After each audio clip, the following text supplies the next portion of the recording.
Ngayong araw nga ay naisipan kong mag-ayos nitong aking halaman at medyo natutuyo na. Hindi ko nga alam kung bakit siya natutuyo. Hindi ko rin alam kung paano kasi ito alagaan. Ito nga pala ibigay lang sa akin ng kaibigan kong Haponesa. Paglabas ko nga pala ng bahay, bigla namang may dumating. Dumating nga pala itong mga in-order ko na mga inumin. Ito nga pala yung mga dinadala ko sa ospital kaya bumili na ako ng maramihan.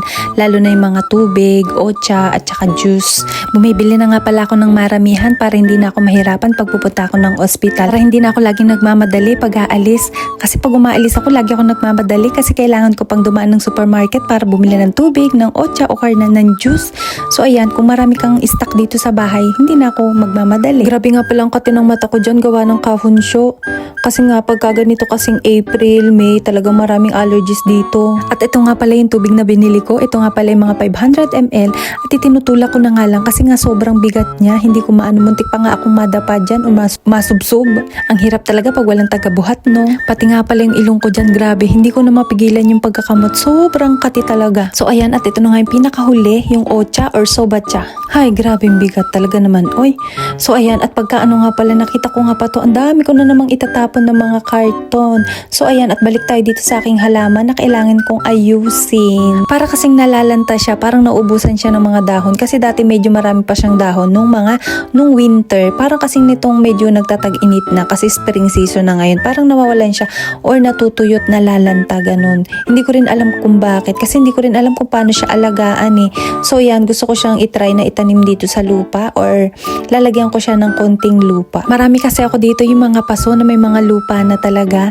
So nagtatanim ako dati dyan ng halaman kaya lang hindi ko na muna tinataniman.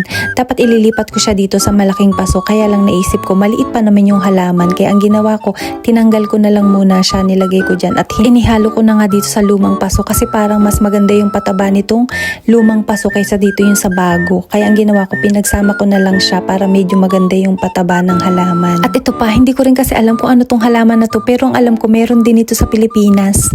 Parang ano siya, yung madali siyang itanim, madali siyang mabuhay. Kaya lang parang bakit ganun? Hindi ko siya mabuhay ng ayos. Baka siguro mali yung pagtatanim ko or yung paglalagay ko. Ano ba? Paturo naman sa may mga alam dyan. Pa-comment please. So ayan, at pagkatapos ko nga silang paghaluin dyan ko sana talaga siya itatanim. Kaya lang naisip ko parang hindi siya ano kasi nga medyo maliit yung halaman. Kaya ang ginawa ko is doon na lang ulit sa maliit. So ayan dyan. Nilagay ko na lang ulit dyan and nilagyan ko ng lupa. At sa mga magagaling maghalaman dyan, paturo naman paano siya itanim and paano rin siya diligan. So yun lang. And salamat nga pala sa mga taga-subaybay ko. Thank you very much and babu. So hanggang dito na lang. At pagkatapos ko nga ilagay dito sa paso ay dito ko nga muna inilagay sa labas para mainitan at para tumulo na din yung tubig. Ano ba yan? Ba't utal ako? Heh, dyan eh.